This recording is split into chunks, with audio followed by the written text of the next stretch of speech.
tonight.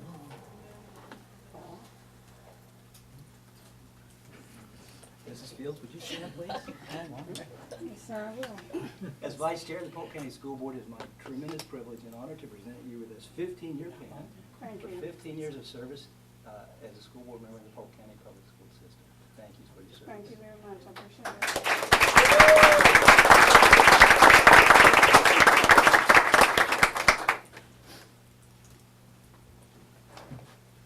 Congratulations, Ms. Fields. Thank you very And much. thank you for your service. God gets the glory, but thank you. Yes, ma'am. All right, so, thank you, Ms. Wilson, very thoughtful to you and your Yes. other behind-the-scene people. It was my pleasure. Well, before we get started today, I wanted to bring up an item that, we've been getting a lot of correspondence on concerning the Pride Week proclamation. And, I took the liberty to review the proclamation that the Board of County Commissioners approved. And, I wanted to present that to the group for consideration to basically mirror that. And I think there was one little adjustment at the very end of that proclamation that we wanted to propose that it be changed. And I know that that everyone have their own opinion on the matter, but for me, at the end of the day, we're supposed to be about all kids. And so everybody has to make their own decision on it. But I think that the Board of County Commissioners presenting the proclamation, I think the city of Lakeland has done the same thing, is my understanding. I know there are other school districts that have done it as well. And I know, again, that everybody will have their own opinion on the matter, but I thought we need to bring it up for discussion and then say yea or nay and go on. Because we have a lot of things that we need to focus on in the school district right now. So basically open it up for, we're trying to find the proclamation so that everybody can kind of look at it. I thought we were gonna have copies here. I think Ms. Jackie's trying to figure it out. But I have it on my phone.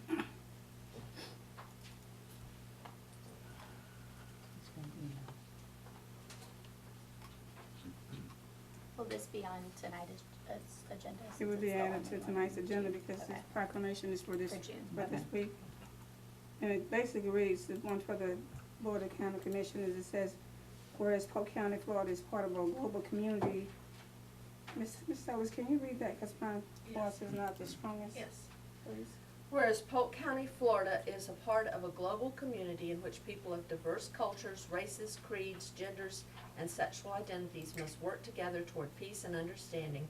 And whereas the lesbian, gay, bisexual, and transgender residents, students, employees, and businesses within Polk County contribute to this vibrant, innovative, culturally inclusive, world-class community and its diversity. And whereas to celebrate the richness and diversity of Polk County, P-Flag of Polk County and the Lakeland Youth Alliance, along with the various community organizations, businesses, and individuals will conduct cultural, educational, and entertainment activities to focus attention on the importance of acceptance and respect for diversity among us. June 14th to 18th, 2017 is hereby proclaimed LGBTQ Pride Week. And I think we were suggesting to alter the last sentence a little bit. What would that be? Yeah, what is it? I'm emailing it to you Or right now. just read it. I thought I had that one. I'm getting to,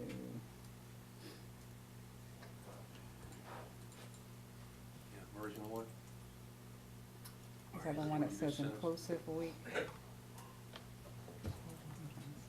Can you just read what the last sentence says, since that's the only thing that's changed? That's it. I think it takes out one of the paragraphs and it just says, whereas P-Flag of Polk County envisions a world where diversity is celebrated and all people are respected, valued, and affirmed, inclusive of their sexual orientation, gender identity, and gender expression. Now therefore, by the authority vested in the School Board of Polk County, I do hereby proclaim June 14th through the 17th, 2017, as LGBTQ Inclusive Week. Should be 14 through 18, right? Okay. Correct. What's the difference between the two? You sent a second one, right? Yeah. Yes, the second one that they have is, if you look at the second one, Educational is taken out. that last paragraph, to celebrate the richness and the diversity of Polk County, P-Flag, Polk County, and the Lakeland Youth Alliance, along with various community organizations, businesses, and individuals will conduct cultural, educational, and entertainment activities to focus attention on the importance of acceptance and respect for diversity among us. Now therefore be it resolved, the School Board of Polk County, Florida, that we designate June 14th through 18th as LGBTQ Pride Week. So are you advocating for the second one? The You one said that two. says inclusiveness week, is that the one? They're I just believe. two for their discussion.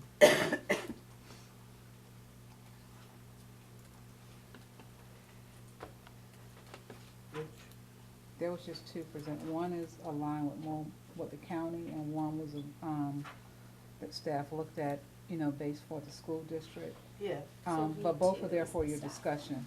and- Inclusiveness and week is the approval. one, the inclusiveness week, I believe, is the one that was being proposed. And we wanted you to see what the county had presented.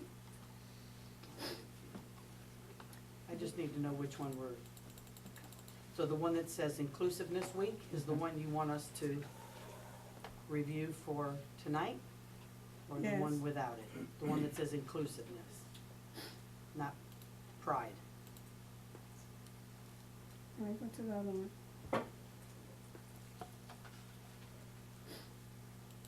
Well, I mean, I would prefer pride because that's what they want. That's what I it mean, is. that's what it is, but I'm also not gonna fight about it. If there's gonna be, if inclusiveness week is what gets us to a vote, then that's fine too. But I think pride is what they are asking for, and also signifies a certain sense of self that I think is important for all of our kids to have, so. I don't know that the pride, the inclusiveness week is a necessity. I think the wording was just changed, if my memory serves me correctly, on the last whereas. And so if we wanted to use the other version, we could say Pride Week, but we just wanna make sure that that statement is, a little bit different on, where it talks about educational and other activities, because we don't do anything at this point related to education. Right, so the idea is that the school district, so there's not confusion that it's not the school district doing educational. Right. Could we Exactly. put, Any activities. Can we, could we make that informational and then just be done? Well, Or it's does it? in June. Oh, yeah, okay, that's fine. Yeah. Which Can one we is use- being recommended? I'm Version asking. two, is version two being? Version they're two, not labeled. version The one that two says- is at the version top. two is the one that's being I don't have it. recommended. Oh, Document view two. With taking inclusiveness week off and putting Pride Week, and we should have had hard copies. I thought we weren't gonna have hard copies, so I apologize for that. I would really rather see something done at the beginning of the school year. I mean, school is out. And to come up with a proclamation our school system should be warm, welcoming, safe, respectful, compassionate of all children, including the LGBT. And our policies say that throughout.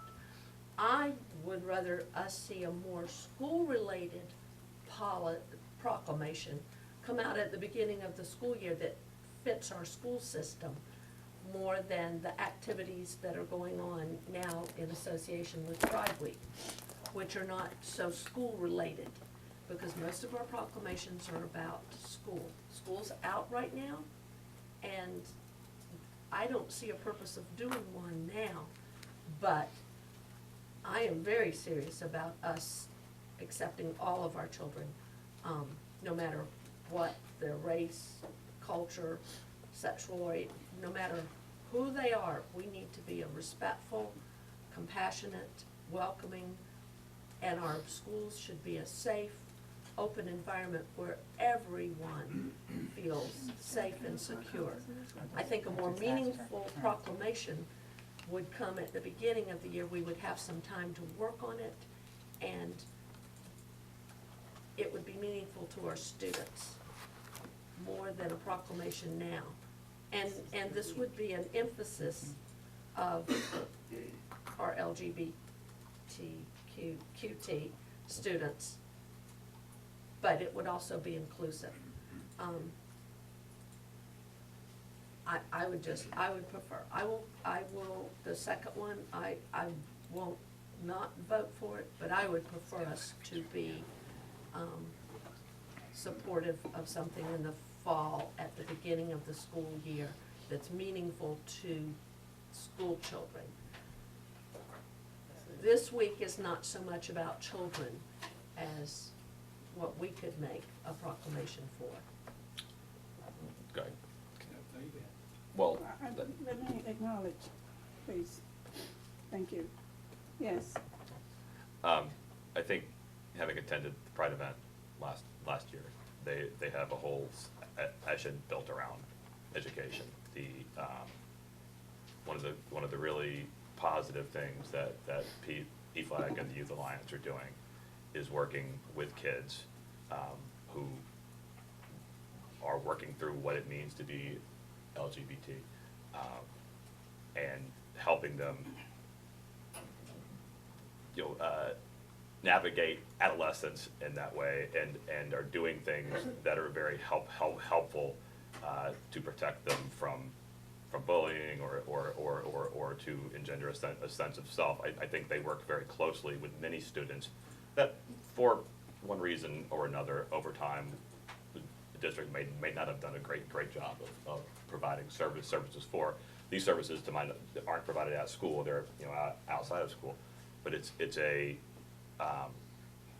organization that is very, very focused on human development and helping to provide safe and welcoming spaces for our kids. And so I think it's not exactly correct to say that Pride is not about education and not about our students. So I would certainly be in support of what you're talking about as well as, but I think this is really a volunteer organization in the same way that many other volunteer organizations are. I know we had the sorority a few weeks back that has done a lot of work with schools and with kids, and I think this is sort of similar to that. They do a lot of volunteer work with kids, and so that's why I think it's important to acknowledge that. And again, what it takes to get something done, I'm in support of. But I just want to make that point. Mr. Wilson? Thank you, Madam Chair. This district has affirmed, in my opinion, unequivocally, our commitment to value all of our students and all of our employees equally. And I think equally is the word of emphasis here. And individual board members have affirmed our commitment to value all of our employees and all of our students equally. But I have concerns about going down this road. I think when we start adopting proclamations that single out any group of individuals, any class of individuals, that we will no longer be able to say that we value all of our employees and all of our students equally. Eventually, we will have two communities who will present proclamations, and we will be asked to take sides. In fact, that could be what's happening right now, and that concerns me, because I think we have a responsibility to all of our communities. This proclamation is, at least in part, a product of the situation that occurred recently in our school building between one of our employees and one of our students. And I say that because some of the emails I received and some of the folks that talked to me asking me to support this told me that. They said this is a product of a recent situation that occurred.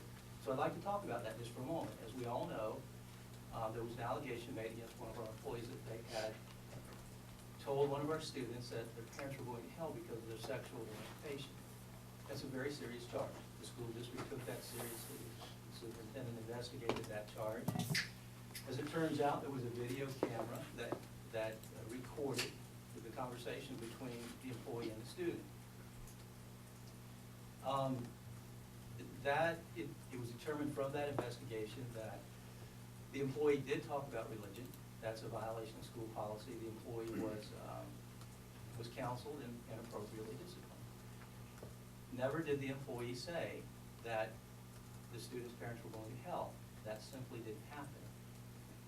So I think our school district has been as transparent as we possibly can be, and did all we could do to conduct a proper investigation. In my opinion, a thorough, professional, responsible investigation was conducted to maintain the dignity of everyone involved. In my opinion. Now, I know there will be those who will disagree, and I respect that. In fact, I think it's important to question authority. In this case, in an effort to be fully transparent and in an effort to allow the community to have an opportunity to determine for themselves, the school district asked that that video be released. Right. And the person bringing forth the allegations refused to do so. So again, we've done everything we could possibly do to be forthcoming and transparent. There are two communities involved here. On the one hand, we have the community who is asking for this proclamation. On the other hand, we have a community that very much cares and loves this particular employee. And the question they're asking is this: how is it that this community can ask to be treated with respect and dignity? And by the way, they should. Let me be clear about that. Folks in this community believe that the folks in this community should be treated with respect and dignity. But their question is, how can they ask for that and not extend that to members of our community? Because you might recall that there was a very public outcry for the termination of that employee based on an allegation that it turns out was not correct. And their question is, how can we have folks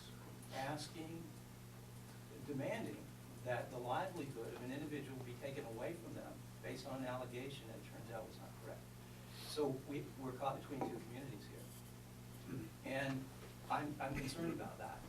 In my opinion, the strongest statement we can make is that we value all of our students and all of our employees equally, that we have a superintendent that has demonstrated tremendous character and integrity in upholding, that we value all of upholding the dignity of and demonstrating that we value all of our employees and all of our students equally. I think that's a much stronger statement than a proclamation, because it's been demonstrated and will continue to be demonstrated. So I would offer this. I would offer that A, we no longer offer proclamations, or B, that our proclamations be limited strictly to issues of academics. And we've heard that Winter Haven government and the Board of County Commissioners have all issued these proclamations. I spoke to one of our county commissioners, and what they told me was that they did not adopt that proclamation. They're not adopting proclamation. What they're doing is They present it. Pardon me? They present it. They just present Yeah, it. they don't approve They don't proclamations vote, anymore. correct. They don't vote on them. They don't approve them. They simply present them or allow someone else to present them. Correct.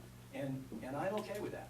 I think, if we're saying we want to represent all of our communities, and any community wants to bring a proclamation forward, then we should respect all of those proclamations, or none of them. So that would be my suggestion. I'm really not comfortable voting on proclamations that's going to put us squarely in the middle of two different communities. So that's my concern. And look, I want to say this. I think all of our employees should be treated with the utmost respect and dignity, and I hope we can demonstrate that as a school district moving forward. I believe we will. But taking sides, I think, is going to create a distraction and move us away from what we do as a school district, which is educate our children. So, thank you, Madam Chair. You're welcome. And if I said voted, I thought I said presented, because they don't vote for proclamations. I didn't think I said they voted. I thought I said presented. Yeah, and of course, in the past, we have voted, right? Yeah, we vote on proclamations, and so I don't think we can decide today that we're not gonna vote on proclamations. Mr. Bridges have to help me with that. I think we have to figure out when is it a discussion? Do we rid ourselves of proclamation because of one situation, or? I don't think so. No. Yeah, there's no- Do we do as the Board of County Commissioners are doing, and that's just basically present and don't vote on it? Then I think we can have discussion on that. There's no saying bad facts make bad law, and I think that if you were going to change a long-standing tradition, it would be reasonable to have a conversation about that and make an informed decision before doing so, rather than simply changing course on a dime, so to speak. Mr. Harris? Ms. Sellers' comments a few moments ago are strongly in line of mine in terms of being against bullying and the mistreatment of fellow humans. I can think all the way back to when I was in 3rd grade and taking up for a classmate who was bullied through no fault of his own from a physical ailment. And I have always viewed myself as the protector of the underdog and those who are bullied. We have frequently railed against our local legislative delegation because many of us feel that they go to Tallahassee and they do not listen to their constituents at home, but instead they listen to the leadership in Tallahassee. This kind of reminds me of the same thing. When we look at the 600,000 plus residents of Polk County, I am not convinced that the majority of those 600,000 people would be in favor of their school district adopting this resolution and proclamation. It in no way changes the feeling of support for those who are harassed, bullied, or treated disrespectfully. But I don't think that the moral compass of this community lines up with this proclamation. And I feel like Mr. Wilson says that it is not something that this board should get itself involved in. Thank you. Mr. Townsend? Couple of things. First, I think, with respect, Lynn, you've injected a conflict into this. It does not exist. I did not hear an outpouring for termination of the bus driver. I heard an outpouring for discipline that was based on a full understanding of the case.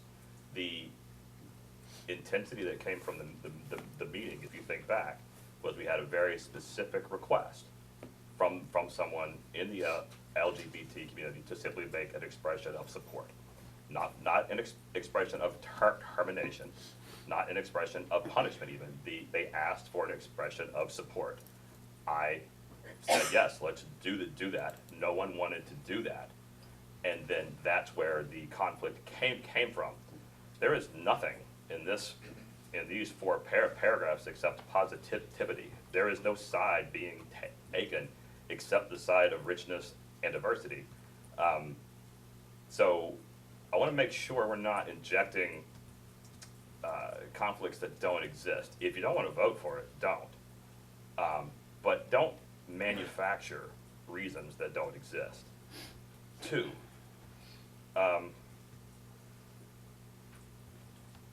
I think this community is one that welcomes this, and I think we should just get on with it. Are there 4 votes to put it on the meeting agenda tonight or not? I'm one. I will go with this right now. Are there 3 others? And if there aren't, that's fine. Be accountable for that. I'm accountable for how I feel and the support I feel for all of our kids and for our entire community. Yes. Well, I make every attempt to be respectful of all my board members, and I'll be respectful of you now.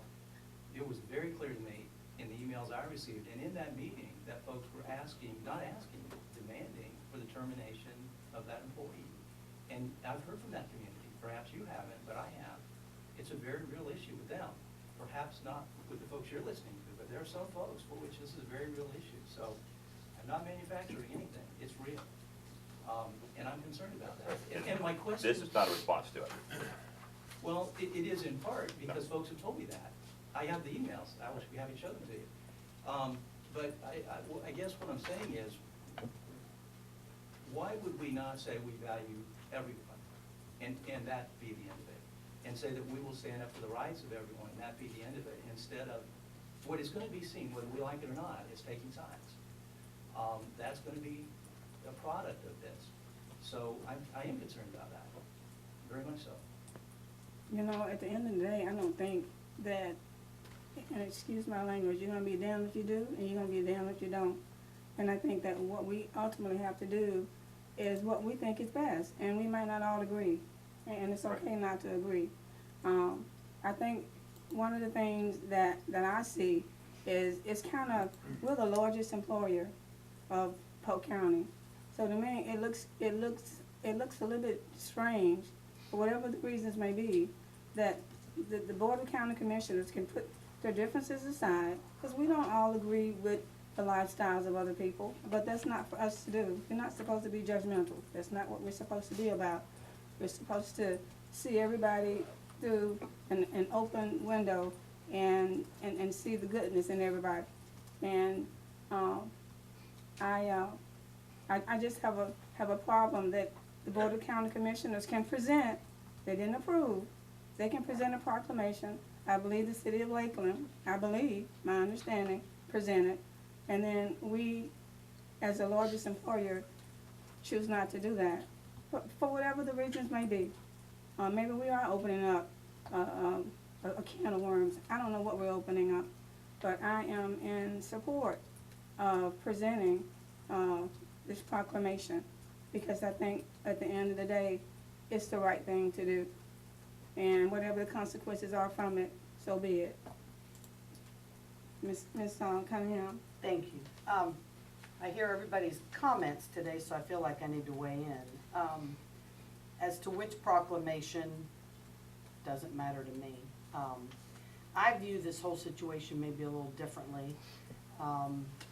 That bus driver situation was on one of my school buses in my area, and have had a lot of people contact me regarding what was the outcome. I think everybody was waiting to hear, and we didn't respond in the news media and stuff, and maybe you'll write something in an article after today. You did? Okay, because people have been asking me, and they said they never heard back, and my comment was, well, we couldn't release, you know, the video and so forth, to clear, quote unquote, the bus driver, if you will, because the parents said no, because obviously the information in the video was in direct opposition to what was claimed, other than the religious piece.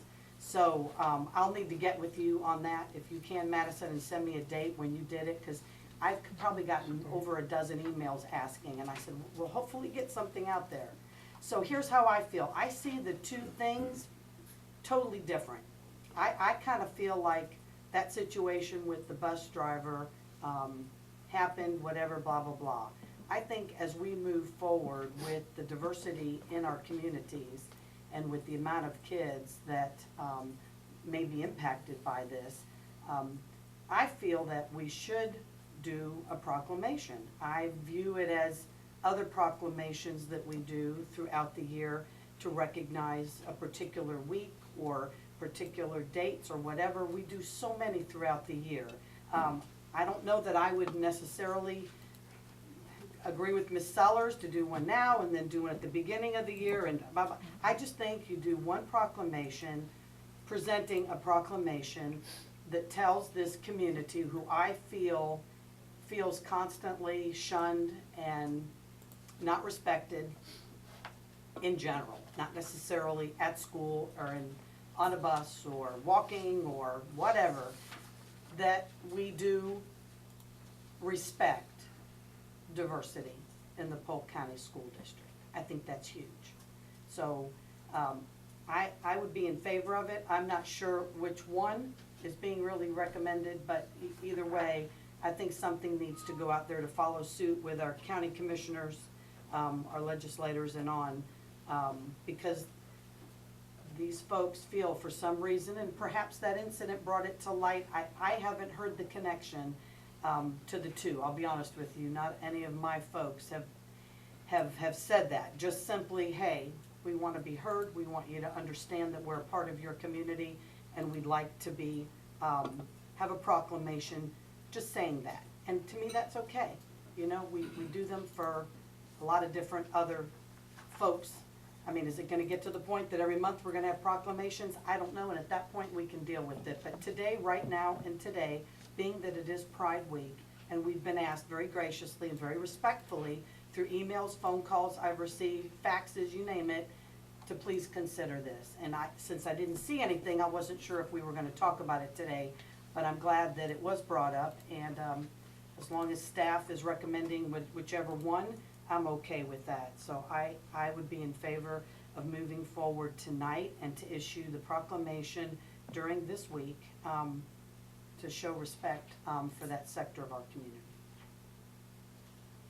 Mr. Wilson? Madam Chair, you said reading proclamation as is being done by the city of Lakeland, and I think the city of Winter Haven and the Board of County Commissioners. If that's what we're talking about, I'm fine with that. If what now? Present the proclamation without a vote. I think that's what I heard you say. Well, that's what they did, and Yeah. Mr. Bridges, can we present? Sure. You certainly can. It would be a Of course. change from your past practice and tradition.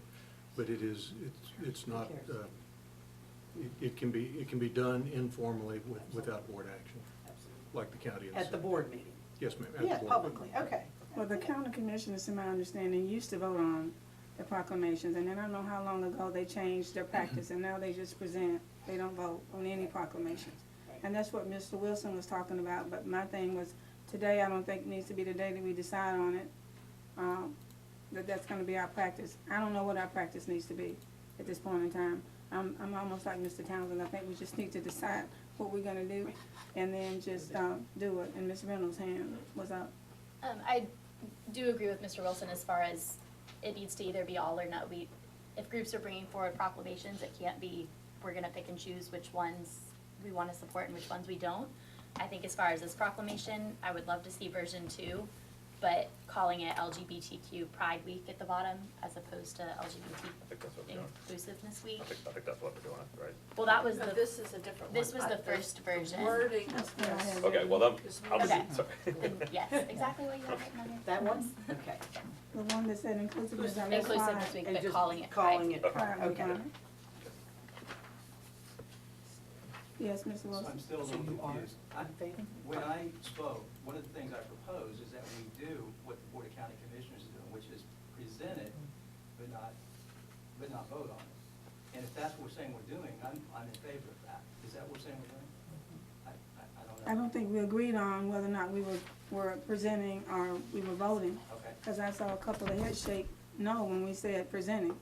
So I guess we just need to kind of get consensus on are we presenting, because I think at the end of the day, the bottom line is as long as we are acknowledging it, Right. to me, that's what's most important. Right. So if everybody's in agreement that we can present, then so be it. Yeah. Rather, and we don't vote on it, we just, somebody reads it, and then someone goes down and presents it to the group. And I And think then that's you fine. sign and I it, think- and then you sign the top Right. of it. Okay. You sign So Yeah, if that's- everybody's in, that's fine. okay with that, the That's fine. majority, everybody might not be the majority, but if we have a consensus that we can do that today, then we can do that. Yeah, I think that's good. I'm good with that. Yes. All right, yes. And I would suggest, and I understand it's not a discussion for today, but moving forward, that we adopt that policy for all further proclamations. I think we need to That would have be my discussion on that. That might be Yeah. something that we can discuss when we have the retreat or something. Oh, that's a good one for the retreat, yeah. All right, so that took a lot of time, but it was worth the time. Okay, the next item is, does any board member have any comments they'd like to bring before us other than what we already discussed? I'd like to share, in case all of you haven't read, an editorial from the Ledger. Tom Phillips spoke to us recently,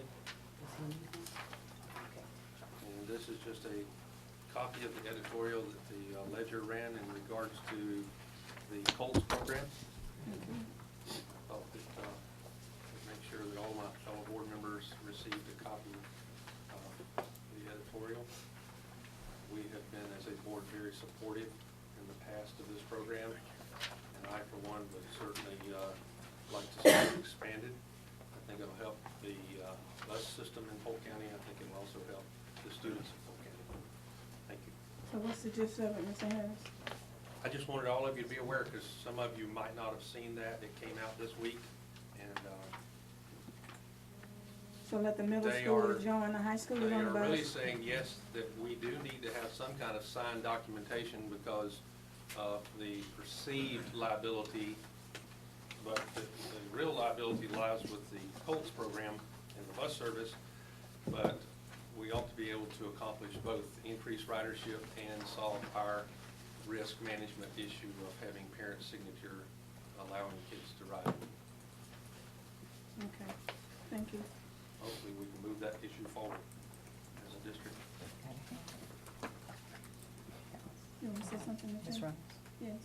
Yes. I was just going to mention, Jackie, John, and I met with the Winter Haven group last week, and had, I think, a very productive conversation about an area superintendent and how that would look.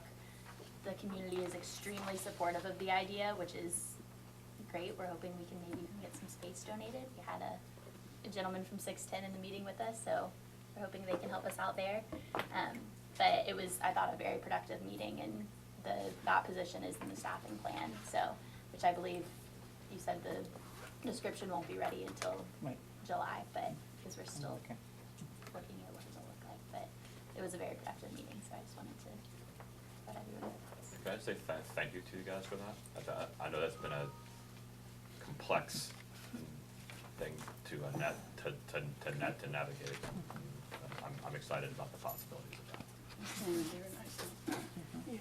And you said the community is going to look at providing a space for the Yes, we area had a superintendent? gentleman from 610, which has done downtown and all of that type of stuff, was in on the meeting, and so we're hinting that, because they really want that person to be downtown Winter Haven, and Oh, so. instead of at a school Instead of site. at a school site, so that's something that we're looking at. And might I add, this is a pilot where it's gonna take us a little while to work through a lot of kinks and everything, but it is a pilot starting out, so we can see how it works in that area. And we're going in understanding that, that, you know, we're gonna have some bumps and bruises, but we're gonna work through it together and try to get everything finalized. That's why we're hence taking a little bit longer with the job description, but it's a pilot program. Mr. Wilson? Is there a sense as to when that document, whatever it is, might be completed? I think one of the things, concerns I've heard is that we would be able to get it done in time for the next school year. The job description for Well, the area superintendent? Well, I think there are a number of components from their perspective, one of them being the job. Yeah, You yeah, know, yeah. One of them being the area or the superintendent, whatever Mhm. they're calling it, but some other details as well. And they were wondering whether we'd be able to work out, hammer out all the details prior to the start of the next school year. It's just a question, are we far enough along to do that? or Yeah, not? well, I'll tell you that the job itself is being presented for you to, upon approval in our staffing plan this time. So that's there. The group when we met, they understand that some of these things are gonna be a work in progress. But the first thing is that we get the person, and like I shared with them, that's pending board approval, that position is being added, because it's at added cost to the district right now. So you'll see that when you go through the district staffing plan today. However, as we look, there are certain things that they were talking about. There are things that the whole team is working on, from staffing to budgeting to hiring and all of that. So they understand some of these things are not gonna happen on day one, but it's gonna be a work in progress. And that's Yes. part of the staffing plan we're gonna talk about? Yes, it is. Okay. Yes, it is. Ms. Michelle? So the question, I think, the community has, the person will go ahead and be hired. I understand there may be a work in progress about how they report and all Right, of that. right. But will the person be hired Yes, for after your approval after our approval? of the plan. The person would be hired. Correct. So they won't have a question about that. That's I can correct. understand some Mhm. of the processes of Mhm. determining exactly how they'll Mhm. function under our school system. Mhm. Okay. When are we gonna get the job description? What's the timeline It's for a that? work in- It will be coming within the next couple of weeks to you. Before it'll come before you have to vote on it. The vote is the next board meeting. Okay. Mr. Townsend? Actually, I have something else to say. I was gonna say something about that, but I'll stop. So just if we're done with that, I can. Okay, I think you can say something I talked with Carolyn Bridges about this morning. And also I talked to the superintendent about it a little while back. I gave you guys a copy of a letter. It's not particularly well reproduced, so I'm sorry about that. But we had rejected a kid at the Lake Alfred the Lake Alfred Polytechnic Academy based explicitly on his ESE status. I think that's been rectified since this was brought to light. But the larger point I wanted to make is, over the years, over the decades, I wonder how many of these letters have gone out. And I suspect it's a lot. And I suspect that's why, when you look at a number of our magnet schools, they have ESE populations that are pretty similar to the charter schools that we complain about. I voted against this plan largely because of things like this, and I think it's very difficult for us to attack the state for the selectivity that's gonna come with schools of whatever, if it goes through, and to criticize our charter school folks. I sat here at an agenda study last month and told the Discovery principal, hey, you transferred 12 kids to Lake Alfred last year, this year, between FTE and our testing period. You really shouldn't do that. And then here's this letter about how we're rejecting an ESE kid at Lake Alfred Poly. And so, again, I think this specific issue has been rectified. To my understanding, the population there is a higher ESE population than we have at some of our more established ones.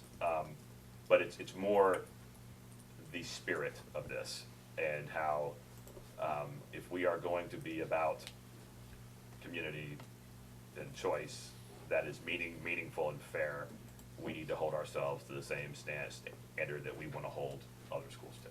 That's my only point. Thank you. Anybody else have anything? All right, if not, the next item is to discuss the nominees for the Florida School Board Association Director and alternate, and right now it's Ms. Sellers is a board member that's on the board for the FSBA, and Ms. Cunningham is the alternate. I'd like to move that we retain our 2 members. Okay, I'm in agreement with that. Everybody else in agreement with that? All right, so we'll add that to the agenda for tonight's meeting. All right, now moving on to today's agenda. The young lady who's doing the invocation today, Andrea Outlaw, she's from Union Academy, and she is related to Mr. Officer Michael Quinn, who passed away a couple of months ago from cancer. He was one of the officers who took care of us during our school board meetings. And he had asked me before he passed away if I would make sure that his, that might be his niece, if she had an opportunity to come and to do the Pledge of Allegiance. So she's coming today. Just wanted to make you all aware of that. In addition to that, Congressman, is that correct? DeSoto has requested that he come before we start our meeting to just give general information on his services and what's available to the public from his office. So we're gonna let him come at the front end of the meeting. It's unusual, but I think it's a nice gesture that he wants to come and make sure that the community knows what they have to offer as it relates to services. So he's gonna be coming at the very front end of the meeting, probably right after we do the invocation and call the meeting to order.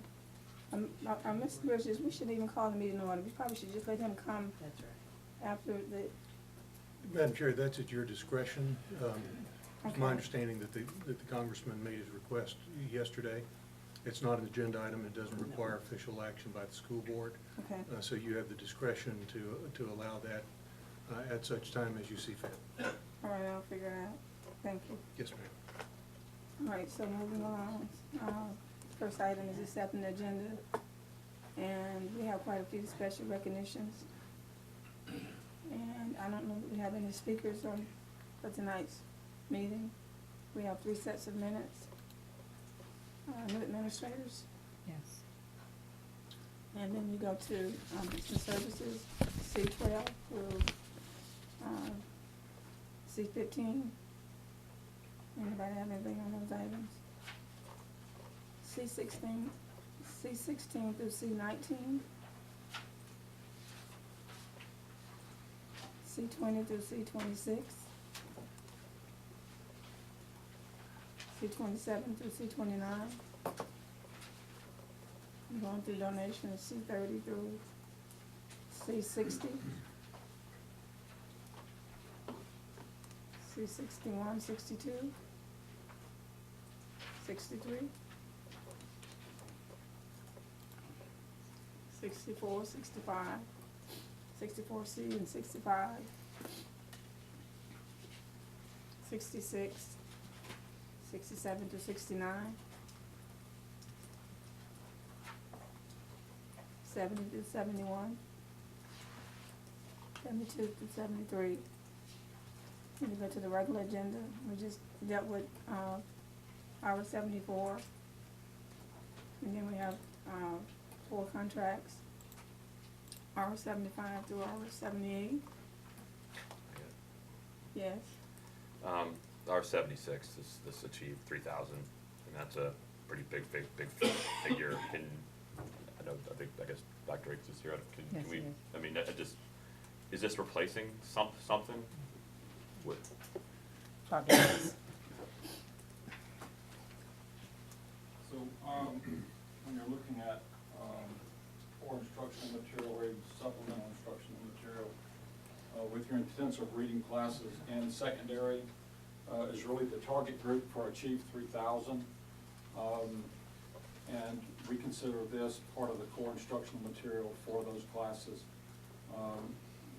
What is really unique about this program that I think that the intensive reading teachers really appreciate is that it'll actually produce a Lexile passage on a student's reading level, regardless of however many different levels you have in there. Therefore, the teacher's able to actually give a instructional lesson using the same topic, the same passage, but every student's able to access it. It also has an electronic component on the internet with it, with questions that align to FSA. We consider this part of our core instructional reading program for high school. so just a renewal of what we've been Right, doing? and I- Okay. Yes, sir. It is, and I Okay, also. that was my, okay. The Also- difference is that we're providing this for each school, where in the past it's not been, Right. it's been a little bit different way that we paid for that. And just to kind of answer your first question more specifically, we've been using it for 3 years. The end of the 3-year contract is up. So this is a renewal to continue it for an additional 3 years. And I would like to add that it is being used, purchased with instructional materials fund. So you cannot use those funds for salary. For anything else. Ms. Cunningham? And I would just like to say that when I did all of my school visits here in the spring, I've heard nothing but accolades, both for the Achieve 3000 and the STAR The STAR. testing. It's really helping the teachers pinpoint in differentiated teaching which students need more help, and is it phonics, is it vocabulary, is it comprehension? Yes, ma'am. They pulled up all the stuff on the computers and showed me, so just as far as I'm concerned, I just think it's doing a great job in helping our teachers to teach our students by providing individual data on individual children to be able to help them to grow in those certain areas. So they're loving it. Just That's great. comments, that's all. Multi-reading. Yeah, no, that's good. Thank you. Yes, ma'am. And then we move to the superintendent's report. And Mr. Bridges is requesting authority to advertise the public hearing at our next school board meeting. And then we have the board members' report, and then we'll be done. Move forward. Yes, ma'am. Okay, so we're gonna move forward on our work session agenda. Our first item is gonna be brought by Mr. Perone. And Mr. Pitts is gonna be the general fund budget, update and discussion.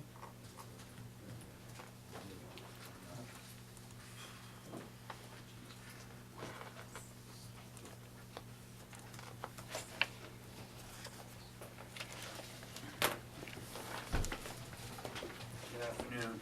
If I could take Yeah. 1 minute, Mrs. Felix, I wanted to update the board on the pre-closing that you and the superintendent just signed. The final numbers are in, and if you remember, when when Mr. Wilder from PFM came in on Tuesday, the rates, I wanna say were 215.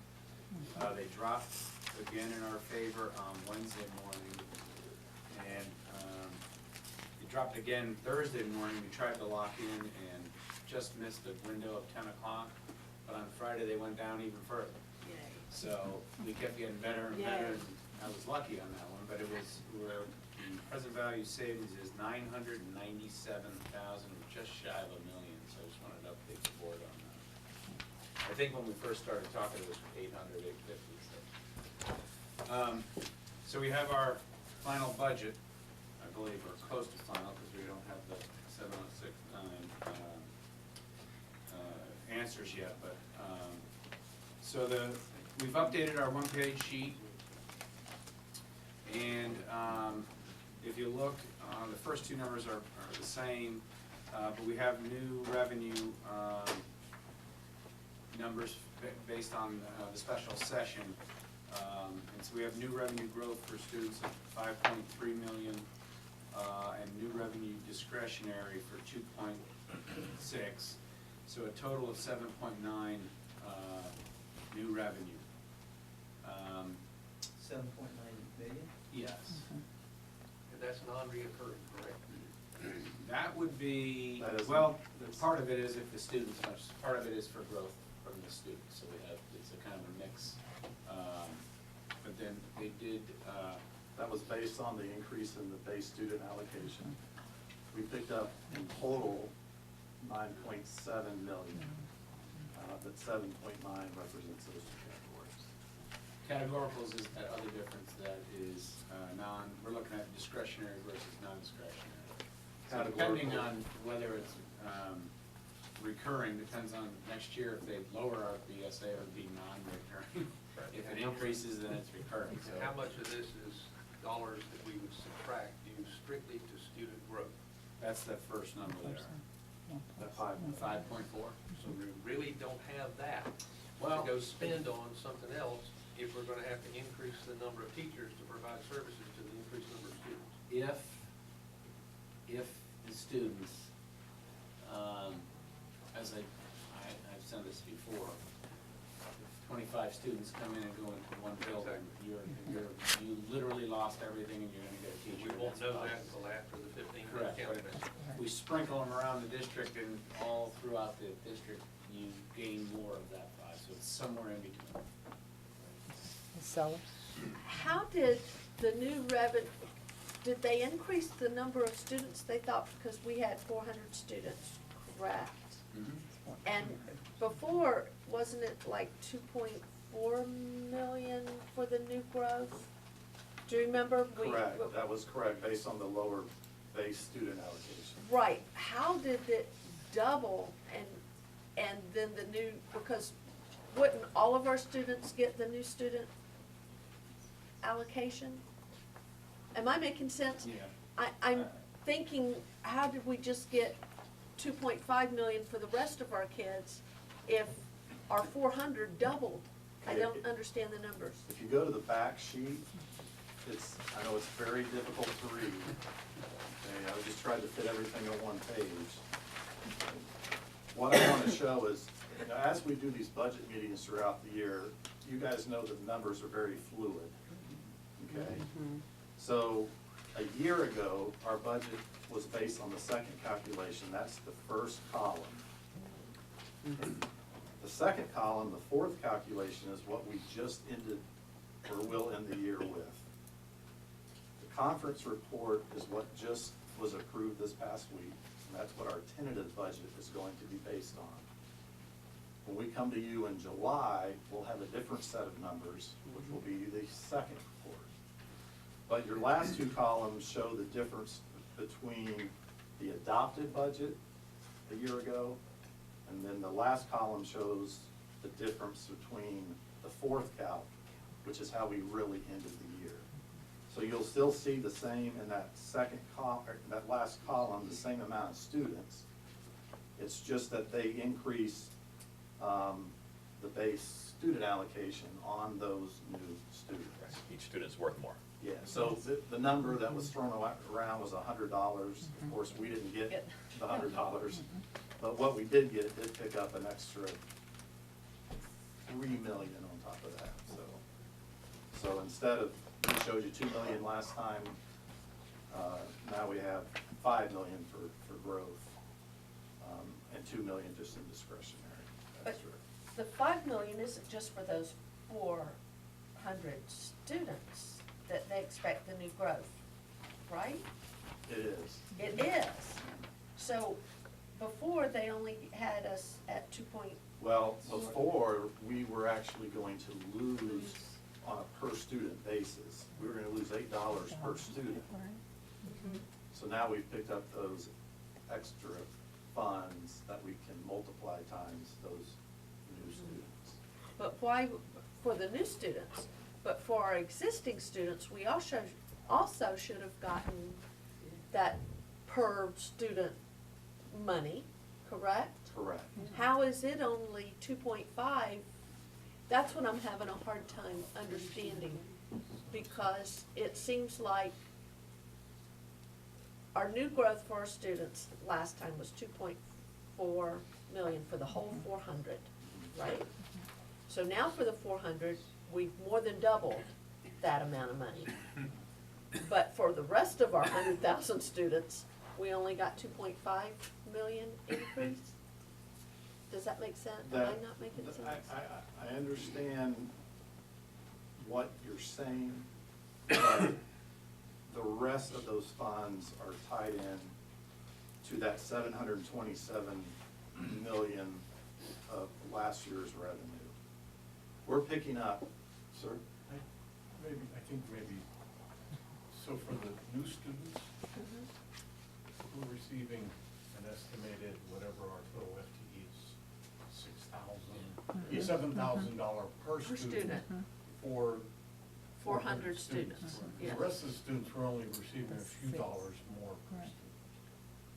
Does that explain? Well, why it the kind of difference? does, except it for the 400 students before, they said we were getting 2.4 million.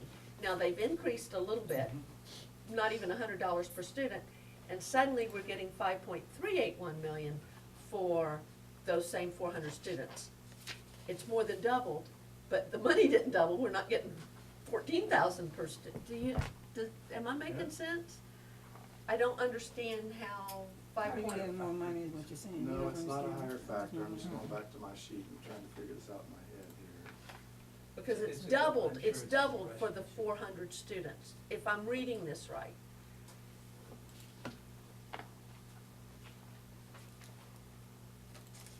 You know what? I think the numbers are accurate. Huh? Yeah. Do I?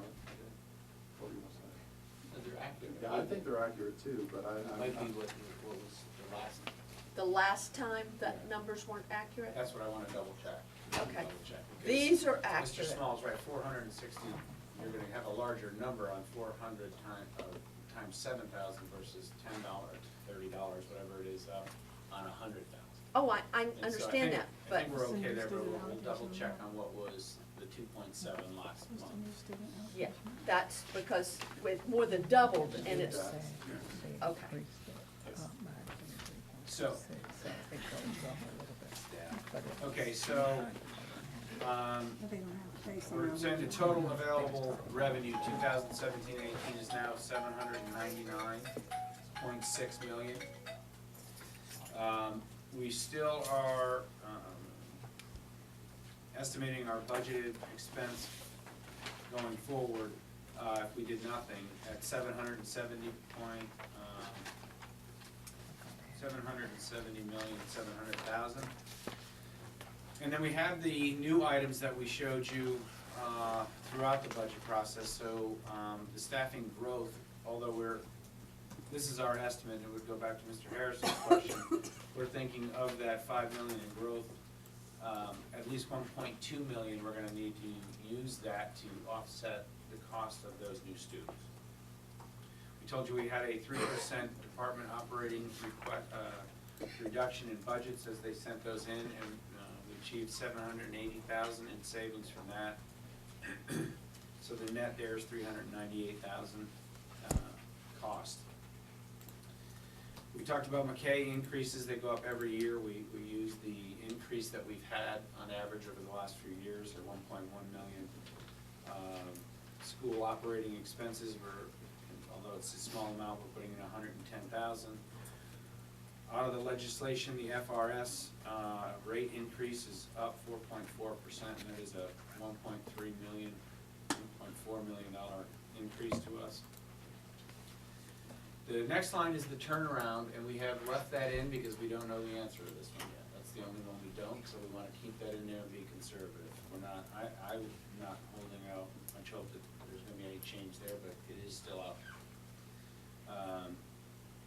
And then our health insurance, we put 2.4 aside to get us towards the 60-day balance.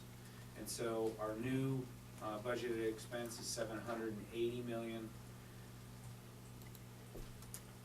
And so we have a fund balance going forward, or budgeted at the beginning of 19.4 million, which is 2.64%. That would be, again, the beginning fund balance budget. We heard from the board on the capital transfer of 8.4 million that I think we had a consensus to do half of that. So we have 4.2 that we would transfer, and that would bring the beginning fund balance budgeted to 2.95%. Again, this is beginning, and we're always dealing with the ending fund balance as per the board policy. We know, and we're not going to budget lapse, but we know that we will achieve lapse, as in the history, historically, roughly 15 million. And when we add that, and if that comes to fruition as it has in the past, we're estimating that we would end the year at 5.03. Again, these are Not there. yeah. So that's where we are. I think it was, we had a little bit of a help with the new revenue from the special session. We were close to 5 the last time. We were able to take the half of that capital transfer, which is roughly the amount that we had in new revenue, and therefore we're still right at 5% estimated for ending next year. Yes, sir. I don't know who's up. Mr. Harrison, Mr. Wilson. I just want to make sure I understand, and hopefully for the benefit of the listening audience, we go back to the $398,000 there that you show under 17-18 new expenditures. We have a 1.178 increase because of the additional growth in students. And we are asking our departments to tighten their belt to the tune of $780,000. But all those other 5 below that are expenditures that we as a district don't really have control of spending those funds elsewhere unless we get relief on the turnaround. And so in essence, if I'm understanding this right, we only really have $398,000 increase that we have the flexibility to really do anything with, unless we get some relief on the turnaround. Is that correct? Well, if you look at in our revenue that we were talking about for a while there, the 5 and the 2, that is built in, and it comes into that 799. So that's new revenue. Mm-hmm. Then you start these increase and decreases that Right. we talk about. So we have that money there, and we're using it for the most part for all those things there. So Kind of my sense. point is, we don't have that flexibility to go spend that money on, let's say, raises, because we only have $398,000 to play with.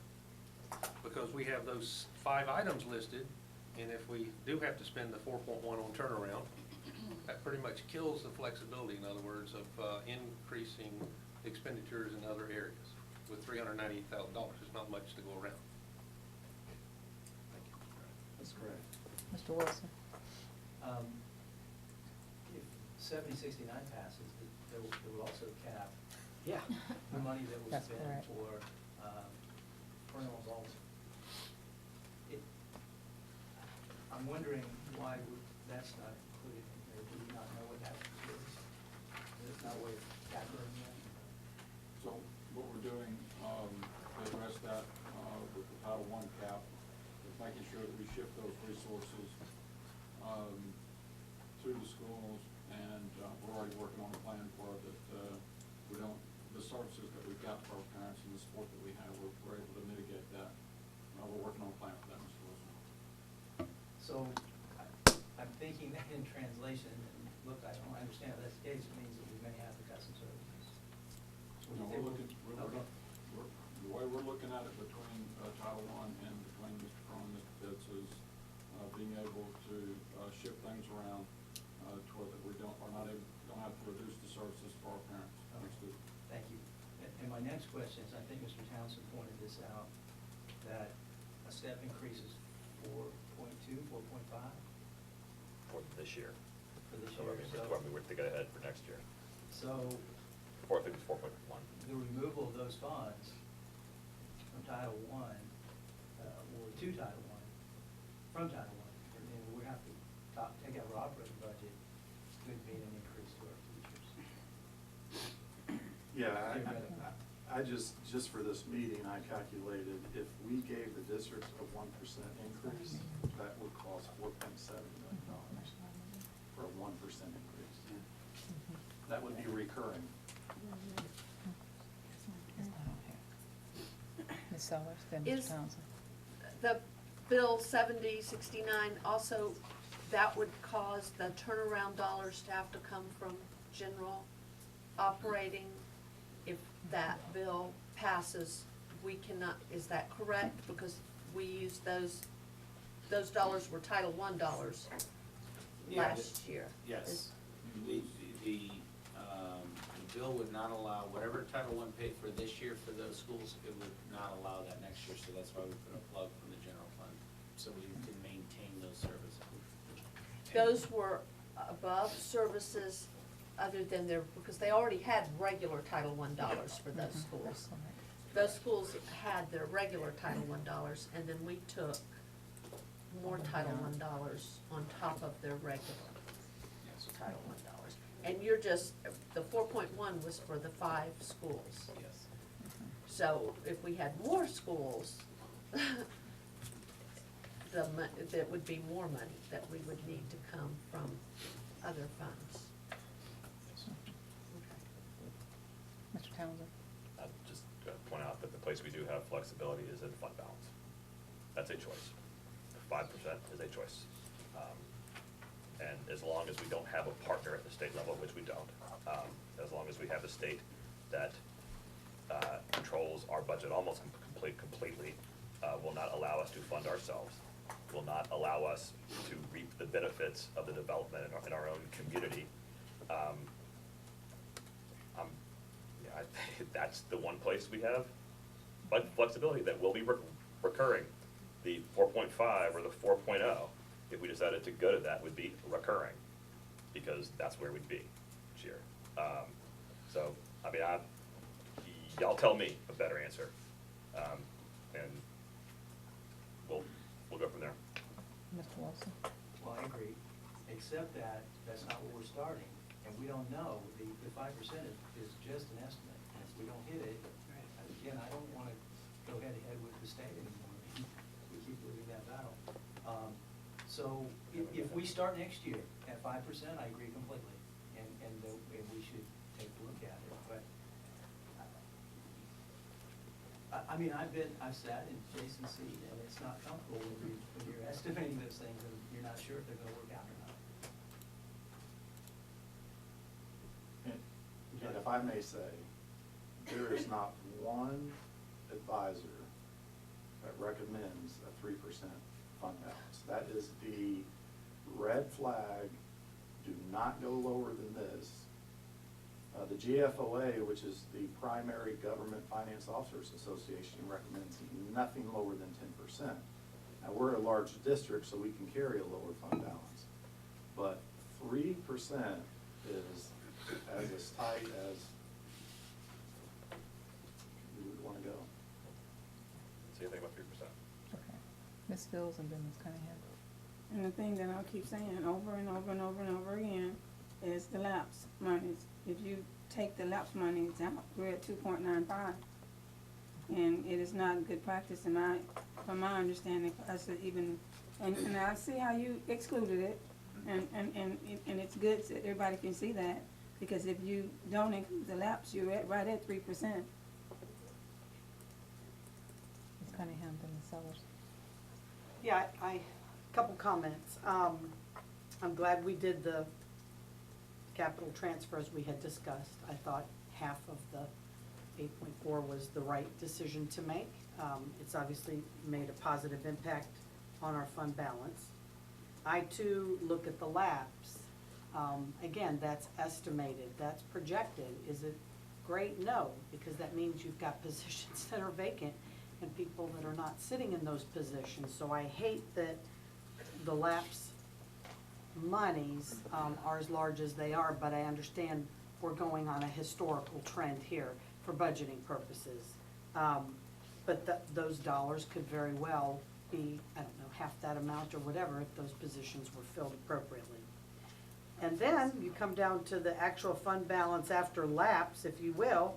That is, it says actual, it should be, the word, I put estimated in front of mine, quite frankly, right? I mean, At this point, yes. it is, it's a total estimate, so I wrote estimated and started, because that says a year from now, this is what we hope and pray that we'll be at, but there's no guarantee. So I'm kind of, I understand the raise issue and certainly would want to do that, but I'm not comfortable at this place in the game, looking a year ahead, because I don't know about y'all's crystal balls, but, mine is, a bit cloudy for a year from now. If we have this conversation, as the year ensues and as we see what kind of dollars we get, what do the laps look like in 6 months, then I would be willing to say, yeah, is there something that we can do here? But this is all estimated, and I appreciate the work that you've done, because it certainly gives us an idea where we're headed. And I'm not comfortable dipping at this point in time. Ms. Sellers. I absolutely, to you, because it would be the lapse dollars, and then the next year, how do you budget? If you use those lapse dollars, then you cannot, in my mind, the next year budget for those positions when you have no money for it. That happened to Manatee. If everybody remembers the big problem Manatee got into. At the end, we've got to have some cushion not to fall below 3. And so we're using lapse to say at the end we'll have 5%. But if we use that money for salaries and it's reoccurring, you no longer have that money. So you can't budget for those positions in the fall. And when we start saying, well, we need subs because we can't afford teachers, that is not a way to run a school system. So I absolutely, and we have eaten away at our fund balance because we used to have a 5% fund balance without lapse. And those things that we've eaten away at are reoccurring. And so we are dangerously eating up our fund balance, even though we somehow seem to be able to say it's 5% because now we're pulling capital money again out to meet it. And once we eat that money up, it's gone and it doesn't reoccur. So while it looks like a 5% balance, we have seriously gone down in our fund balance over the last couple of years because we never used lapse before to meet the 5%. And like I said, once you use lapse dollars, then how do you go back the next year and budget for those positions when there's no money to back it up? So I agree with Mrs. Cunningham. While we have a 5% fund balance, which is what many experts say, you draw the line in the sand at 5% and don't go below 5% for a district our size.